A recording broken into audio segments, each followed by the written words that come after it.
China, China. Get out from Myanmar! Get out from Burma! China, China. Shame on you! Shame on you! China, China. We don't need your help! We don't need your help! China, China. We don't need your orders! We don't need your orders! China, China. The communists, the opportunists! The communists, the opportunists! Supporters of the Myanmar resistance in the United States, the UK, Australia, South Korea, and Japan protested outside Chinese embassies. How does this relate to Lashio? China. Stop doing businesses in Myanmar!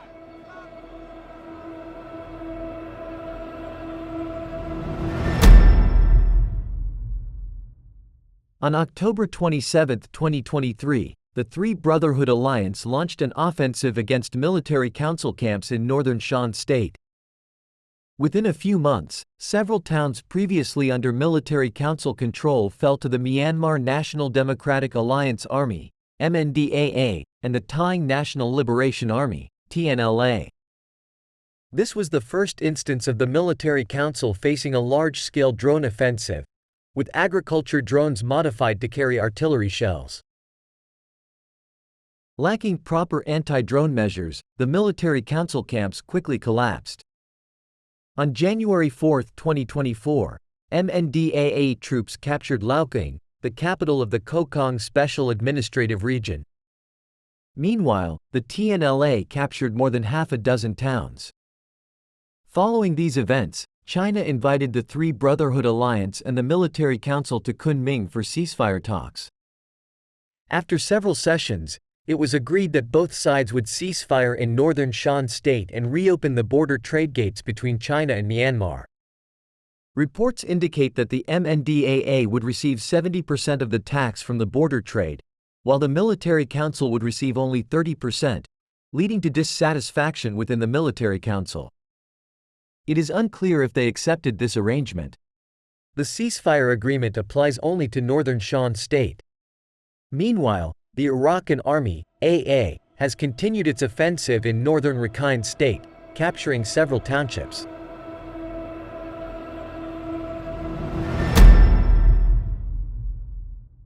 As a result of Operation 1027, cyber fraud businesses in northern Shan State have relocated to Cambodia, Laos, and southern Myanmar. Reconstruction and development in the region have begun, with schools reopening and trade gates to China resuming operations.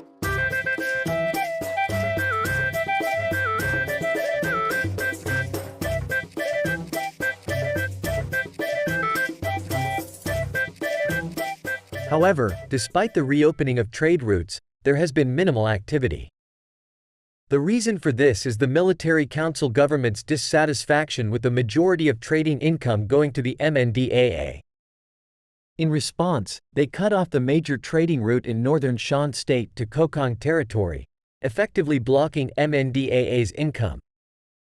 Meanwhile, despite gaining territory during Operation 1027, the TNLA is discontent with halting their offensive due to China's request. The TNLA's ultimate goal is to capture Mogok and Mongmit, areas rich in rubies and gems, which could become significant sources of income for them. The National Unity Government of Myanmar, NUG, has repeatedly discussed launching a major offensive in central Myanmar for years.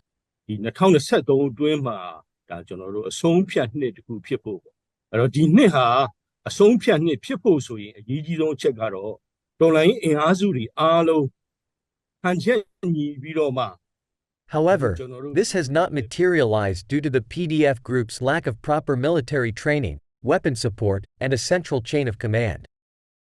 In collaboration with the NUG, the TNLA trained several batches of Mandalay PDFs, arming them with MA series assault rifles captured from the military council during Operation 1027.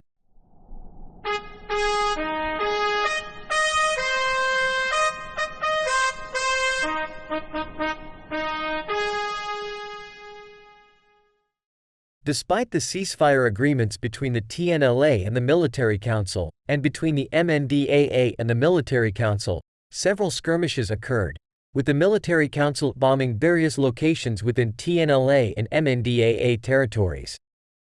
Reports also indicate that both the TNLA and MNDAA have been recruiting new soldiers from their controlled regions. Tensions between the military council and the two Northern Brotherhood allies have escalated, especially around Naung Chau and Lashio. In response, the military council fortified defenses around Lashio and sent reinforcements in preparation for potential conflict. On June 18, China's special envoy to Myanmar, Deng Shijun, visited Naypyidaw to meet with the military council, discussing the protection of Chinese investments and businesses inside Myanmar. Some speculate that China was unsuccessful in pressuring the military council to reopen the border trade routes and de-escalate the tension in northern Shan State.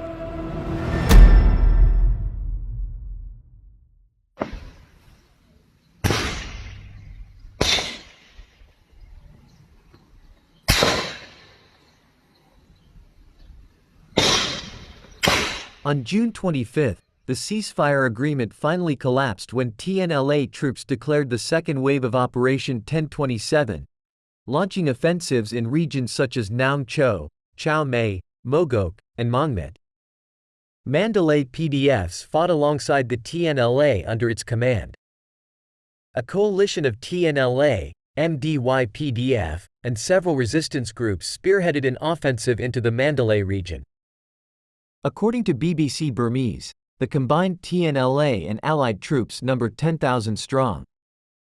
In early July, former President Thein Sein and Vice Senior General So Win were invited to China. During their visit, China encouraged them to organize an election for a civilian government. While in China, So Win informed Chinese officials that the military council planned to use fighter jets around the Chinese border and advised them not to intervene. In the first wave of Operation 1027, military council troops were unprepared for the swarms of drone bombs from the Three Brotherhood alliance. In the second wave, the military council troops were armed with their own drones and prepared with anti-drone defenses. The offensive gained traction quickly, with the TNLA capturing several military council camps and entire townships. Naung Chau fell to the TNLA on July 10. Singu was captured by the PDF coalition on July 17. Mogok was taken by the TNLA on July 24, and Mangmet was seized by the TNLA on July 31. Chau Mai was captured by the TNLA on August 5. As the TNLA began its offensives, battle-ready Kokang MNDAA troops gathered around Lashio, a key military location in northern Shan State, which hosts several military council bases and the Northeastern Regional Command Headquarters. Reports indicate that MNDAA troops number 12,000, while Lashio has 4,000 military council troops. On July 2, the MNDAA joined the offensive, attacking military council positions around Lashio alongside the TNLA. Hundreds of Burmese resistance troops from the BPLA and PLA also fought with the MNDAA. The military council responded with airstrikes and indiscriminate shelling. As fighting moved closer to the city, soldiers' families were evacuated, and thousands of civilians fled the conflict zone. Resistance forces began advancing into Lashio on July 6, using shelling and drone bombs against the military council's headquarters. MNDAA troops attacked the city from 5 directions, with the most intense battles occurring in the south, around Light Infantry Battalion, Lib. 507. While MNDAA troops advanced into the battalion buildings, they were repeatedly repelled by military council troops.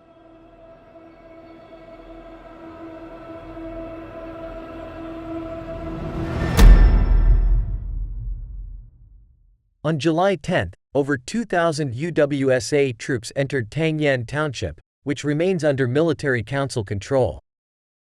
Their stated reason was to prevent the spread of conflict from northern Shan State, a move agreed upon by the military council. The UWSA has maintained a neutral stance in the northern Shan State conflicts.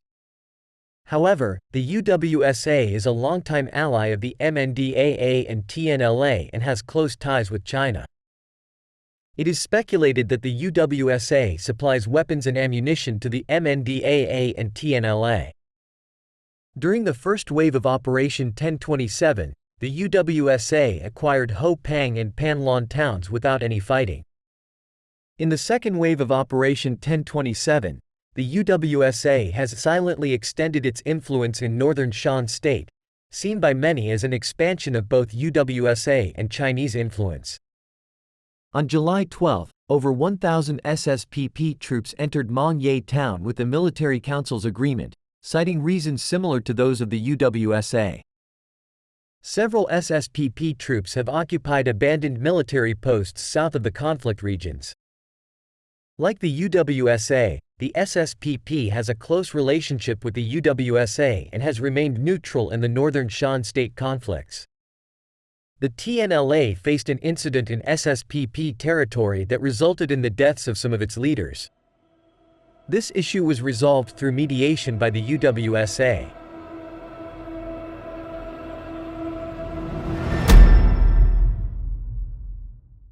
On July 14, the MNDAA announced a 4-day halt in its operations to avoid interfering with the ongoing third plenary session of the 20th Central Committee of the Chinese Communist Party. Some speculated that the MNDAA used the CCP event as an excuse to regroup, weakened by the strong defenses of the military council troops. According to Irrawaddy News, China disapproves of major military operations on an important trade city near its border and has attempted to pressure the MNDAA to halt its offensive by closing border gates on the Chinese side in the Kokang region. Additionally, China warned the MNDAA that it would supply the military council with weapons if the offensive continued. Irrawaddy speculated that this pressure led the MNDAA to announce a unilateral ceasefire. However, pro-military accounts on social media claim that these actions are merely superficial and that China is actually backing the MNDAA. In apparent retaliation, the military council's fighter jets have repeatedly attacked Laoqing and other towns controlled by the MNDAA, causing extensive damage. Anti-China sentiment among civilians has been rising, with people on both sides of the conflict viewing the Battle of Lashio as a form of Chinese invasion and seeing the MNDAA as a pawn of China. The 4-day halt was perceived by some as China directing the MNDAA to protect the military council. On July 18, the MNDAA extended the ceasefire until July 31. Despite the unilateral ceasefire, clashes continued. On July 17, anti-junta forces captured army checkpoints outside Lashio, forcing soldiers to withdraw to the city. The MNDAA captured majority of Lib 41 on July 22 and several parts of the No. 68 Infantry Regiment on July 23. By this point, MNDAA troops had infiltrated the city, leading to urban warfare. On July 25, the MNDAA captured Lib 507 and claimed control of the Military Council's Northeastern Regional Military Command headquarters, a claim denied by the Military Council. Battles continued both inside and around the city. The MNDAA released videos asserting their control, engaging in media warfare despite ongoing battles. On July 26, the Military Council ordered its remaining officials to leave Lashio as MNDAA troops swept through remaining pockets of resistance. Clashes were reported at Lashio Motel, Lashio University, and around Monsu Pagoda. That same day, the MNDAA captured an Ava Bank branch and Lashio Hospital. On July 27, clashes persisted, with 20% of civilians still trapped in the city. Routes were opened for civilian evacuation. The MNDAA captured the 41st Battalion Base, the 912th Engineering Battalion Base, and a toll gate. That night, a convoy of UWSA soldiers drove through Lashio, seemingly to protect their external relations office and properties, reaffirming their neutrality. It demonstrates the UWSA's influence over both the Military Council and the MNDAA. On July 28, MNDAA troops freed 200 political prisoners, including Tun Tun Hain, a member of the Central Executive Committee of the NLD Party, after capturing Lashio prison. UWSA transported the prison officials and their families to their territory, likely brokering their surrender with a promise of safe passage. On July 30, the MNDAA ambushed a military council convoy from Tang Yan intended to resupply Lashio, reportedly killing more than 50 soldiers. On the same day, the MNDAA captured Lashio Airport and a guest house. On August 1, MNDAA forces raided the Northeast Command Post, resulting in heavy clashes and casualties on both sides. Only around 400 soldiers remained in the headquarters. That same day, the MNDAA seized Supply and Logistics Battalion 626. With a new high gang meeting planned on August 8 in Kunming, the MNDAA seemed to be rushing to capture Lashio before the meeting. On August 2, rebel forces stormed the military hospital, detaining over 100 injured soldiers. On August 3, the MNDAA finally captured the Northeastern Regional Military Command headquarters, detained hundreds of surrendered troops, and raised their flag over the facility. Woo!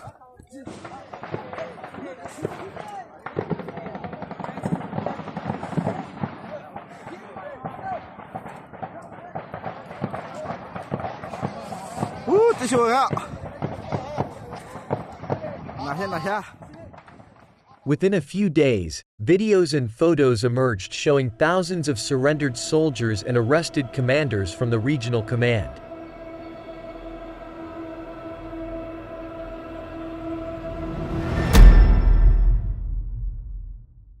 The second wave of Operation 1027 likely aims to control the main trade route in northern Shan State.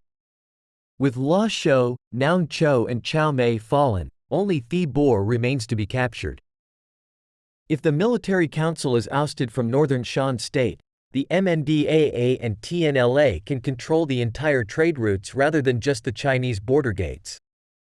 Some speculate that China might be the mastermind behind this operation. With China's Belt and Road Initiative (BRI) route planned across Myanmar, it's suggested that the region across the midland of Myanmar might come under the control of Chinese-influenced groups. This route could also serve as a supply and connection line for resistance groups. Whether this is a long-term strategy or merely a far-fetched idea remains uncertain. Without China acting as a peace broker, capturing cities might be fruitless since the Myanmar Military Council would continue bombing the cities they lost. Many Myanmar people label the MNDAA, UWSA, and NDAA as pawns of China, seeing them as alien entities within Myanmar due to their predominantly Chinese-speaking and ethnic Chinese populations. However, dismissing them as mere pawns undermines their efforts and individuality. The MNDAA has proven to be one of the most competent fighting forces among the ethnic armed groups in northern Myanmar by capturing significant cities such as Laokaing and Lashio. The UWSA has demonstrated its ability to act as a peacekeeper among the most powerful ethnic armed forces and maintain peace and self-governance for over 30 years.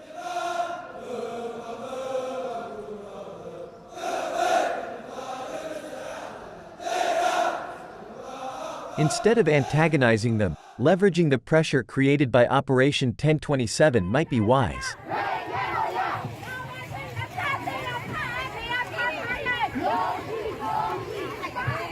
Resistance groups in the Sagaing region are currently embroiled in infighting rather than consolidating their strength.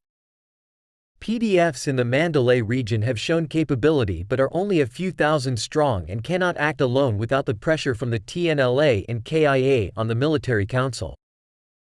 The actions of the PDF groups under the NUG will depend on the NUG's strategy and decisions. So, what is the NUG's current position in this situation?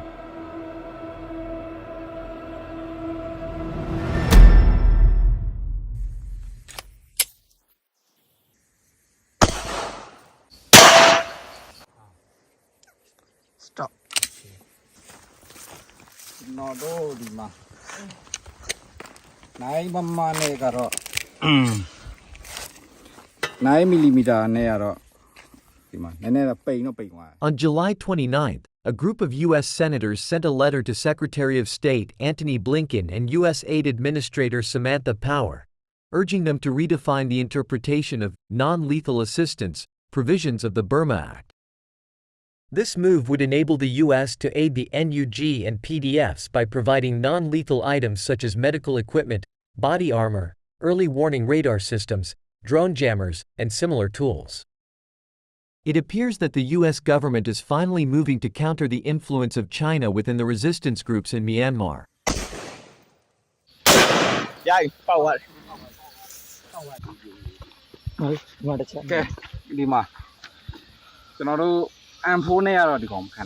The NUG is seen as close to Western countries, especially the U.S., since many NUG ministers live in Europe and the U.S. The NUG has a liaison office in Washington, D.C., and several representative offices in Europe. However, it lacks official representation in Southeast Asian countries and China. After the success of the first wave of Operation 1027, the NUG released a statement on January 1, 2024, supporting the One China policy.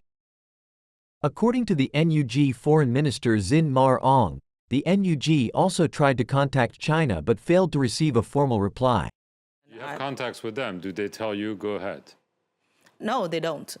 But you do have contacts with them. Yes, well, from our side, we do have. In a BBC Burmese interview released on August 3, NUG's Foreign Relations Minister Dr. Sa Sa was asked if the NUG is pro-Western and pro-American.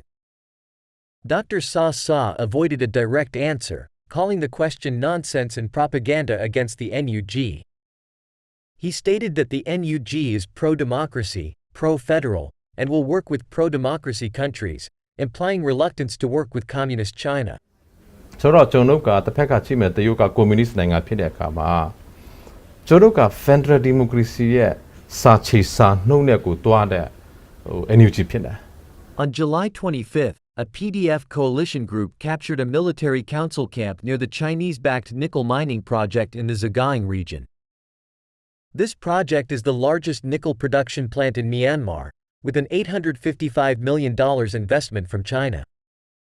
With control over the region surrounding the plant, the NUG sent a letter to the Chinese government stating it will protect projects agreed upon with previous civilian governments and is coordinating security for the nickel factory's regular operation. Mao Ning, a spokesperson for the Chinese Ministry of Foreign Affairs, stated on July 25 that China's projects in Myanmar should not be disrupted and the security of Chinese citizens must be ensured. During the Battle of Lashio, there were mixed reactions from Myanmar communities. While many celebrated the success of a resistance group, others saw it as an invasion by China. Some people and organizations view the MNDAA, along with the UWSA and NDAA, as proxies for China, manipulating both the military council and these groups to achieve its desired outcome. However, given the MNDAA's strong alliance with the TNLA and AA, as well as its membership in the FPNCC, openly opposing the MNDAA is considered unwise. Nevertheless, many Myanmar communities abroad organized protests against China at the end of July. Several of these protests were led by CRPH supporter groups, demanding China cease its support of the military council and withdraw from Myanmar. It is unclear whether these protests were organized by the NUG itself or by its supporters. On the evening of August 5, Senior General Min Aung Hlaing, leader of the military council, addressed the nation on television. He suggested that foreign interference was behind the attack on Lashio, implicitly pointing to China. He accused Chinese mercenaries of fighting alongside the MNDAA.